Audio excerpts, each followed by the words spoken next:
I was once escorted out of Facebook's headquarters in Silicon Valley, not for breaking the rules, not for trespassing, not even for doing anything wrong. I got escorted out because my body language said guilty while I was totally telling the truth. And that moment taught me more about influence, trust, and confidence than any moment I've had on stage. So just to set the context, it was 2013 when Facebook was the platform to be on, not one of many to choose from. It was the center of the internet. It was when it was really cool to take photos of your breakfast and even cooler to have, hundreds and hundreds of Facebook friends. At the time, I was a social media comedian, so I literally wrote jokes and performed comedy about Facebook, my addiction to social media platforms, the many, many hours of procrastination, the online behavior, the quirks, how social media had completely rewired us as humans. And this was before Instagram even existed. So it really was Facebook's prime period. Now, I've always known that comedy does have the power to connect across cultures and across generations. So I thought, if I can use comedy and use humor to connect with anyone in the world, who would it be? Would it be Oprah? Would it be Jennifer Aniston? Would it be Brad Pitt?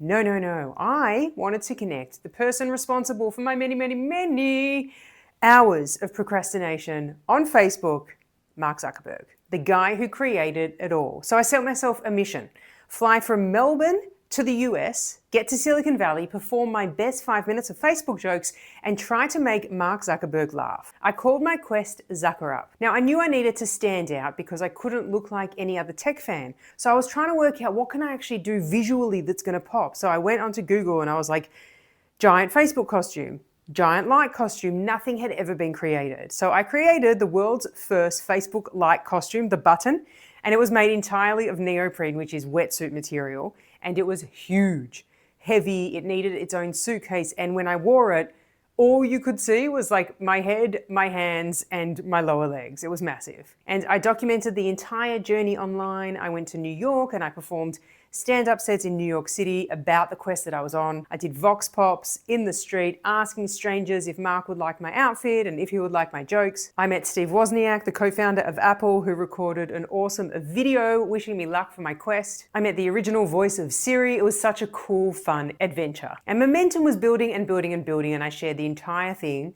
on Facebook, of course. So then I get to day 10 of my quest and I arrive at Facebook's headquarters. I pull in, it's like a giant old university campus, and I drive in to the car park in Menlo Park, and I am looking at the iconic like sign, and suddenly I freeze. I'm not this confident comedian anymore. All of a sudden, I'm alone, I'm in a rental car, I'm on private property, and I am panicking. So I did what any millennial under complete pressure would do, and almost feeling like I was having an existential crisis. I checked in on Facebook with the post that says, "I have arrived," in capital letters, not giving off any of the panic and anxiety that I was actually experiencing. No mention of the internal meltdown that was actually happening. So I sit in the car for 30 minutes spiraling. I was so nervous. I was like, am I allowed to be here?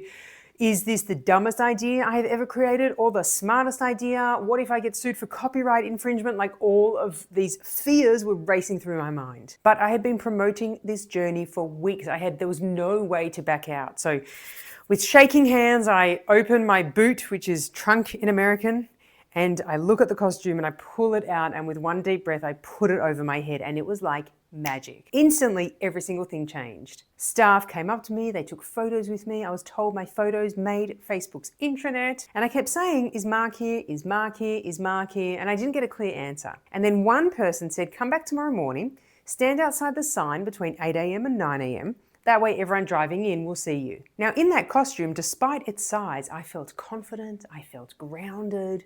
I wasn't trying to convince anyone of anything. I was just loving the moment. So I did what this person suggested, and I stood outside the giant Facebook-like sign, dressed as a giant like, and this is what it looked like.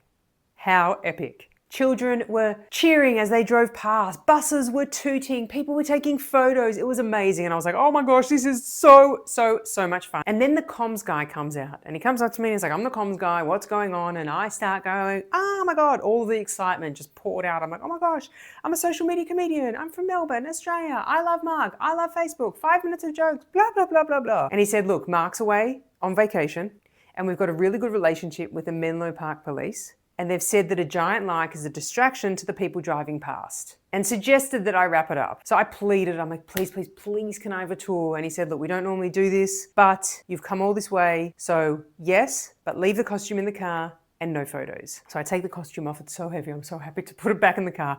I go into reception, and it was when it was really cool to like sign in on an iPad, and I sign in and security puts the pass in my hand. Comms guy is to my right, he gets a call, he turns around, he turns back at me and he looks me dead straight in the eye and he says, were you outside Mark's house last night? And you know when someone asks you a question that you weren't expecting and you know that however you answer it, it's going to sound like you're guilty. So my body just goes into full stress panic mode. My voice shoots up 3 octaves. I start sweating. I get red hot and I answer and I'm like, no, I have no idea where Mark lives. And oh my gosh, I was telling the truth, but every single part of my physicality did not look aligned. My face was flushed. My voice was in a completely different pitch and tone range. My breath was so shallow and my posture just like completely collapsed inwards.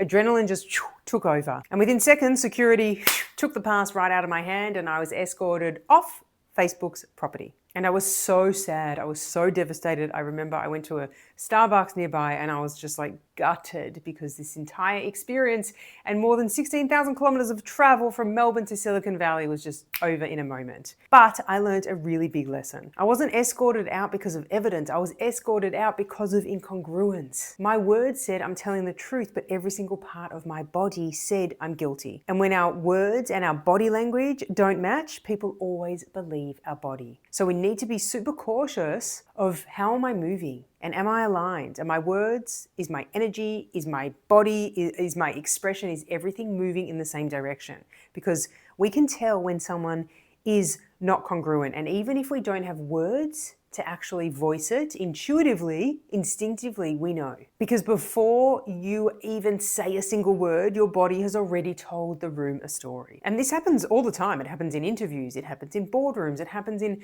really important conversations, it happens on stage, it happens everywhere. Because you can be honest but still look untrustworthy, or you can be completely competent but you can come across as unsure and uncertain if you're not actually grounded in your body. Or if you're presenting, you can know your material really well, but fear and anxiety and stress can just leak through and the audience can pick up on that in a second. You know, we've got an incredible radar for the truth and we can spot when someone is out of alignment so quickly. You know, if I had stayed grounded and present in my body when asked, were you outside Mark's house last night?